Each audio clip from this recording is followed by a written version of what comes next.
இயேசு நாமத்தினாலே அன்பின் வாழ்த்துக்களுங்க. கடந்த தேவன் 8 மாதங்கள் கிருபையை பார்த்து 8வது மாதம் முடிக்க போகிறோம். நாளைக்கு முதல் தேதி 1/9/2024. கவலைப்படாதீங்க. அதாவது தேவை எல்லாத்துக்கும் தேவை இருக்கு இல்லைங்களா? தேவையில்லாத தேவையில்லாத ஒருவரும் உலகத்தில் இல்லைங்க. பார்க்க போகிறோம். வேதாகமத்திலிருந்து பாருங்க.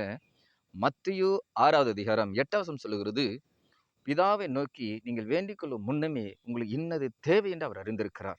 இல்லைங்களா? தேவை என்று அறிந்திருக்கிற தேவன். கவலைப்படாதீங்க. பணம் இருக்கவங்கிட்ட மனம் இல்லைங்க. மனம் இருக்கவங்கிட்ட பணம் இல்லைங்க.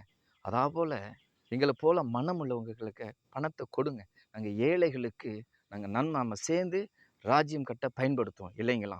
பாருங்க, என்னுடைய செல் நம்பர் பார்த்தீங்கன்னு வச்சுக்கோங்களேன்.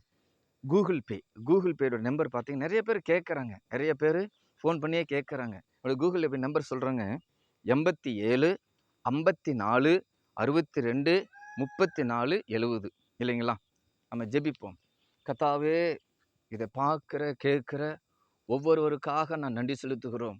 9வது மாதத்துக்குள்ள ஒவ்வொரு குடும்பம் கடந்து போக போகிறாங்கப்பா. 8 மாதங்கள் பாதுகாத்த தேவன் 9வது மாதத்தில் கால் எடுத்து வைக்க போகிறாங்கப்பா. நீங்களே அவங்களோட தேவைகளை சந்திப்பீராக. நீங்கள் மட்டுமே மகிமைப்படுங்க. எடுக்கிற கையின் பிரயாசத்தை தேவன் ஆசீர்வதிங்க. அப்படி செய்ய போகிறதற்கா யோசுவா 1வது அதிகாரம் 9வது வசனத்திற்காக நன்றி செலுத்துகிறோம். நான் உனக்கு கட்டளை இடவில்லையா? பலன் கொண்டு திடமானதாயிரு, திகையாதே, கலங்காதே. நீ போகும் இடமெல்லாம் தேவன கர்த்தரோடு கூட இருக்கிறார் என்று வார்த்தைப்படி கர்த்தாவே, கடந்த மாதங்கள் முழுவதும் ரீபாலா பூஷா கர்த்தர் பாதுகாத்து நடத்தும். அப்படி செய்ய போற கிருபைக்காக சூத்திரம். புதிய கிருபை தாரும், தேவைகளை சந்தியும்.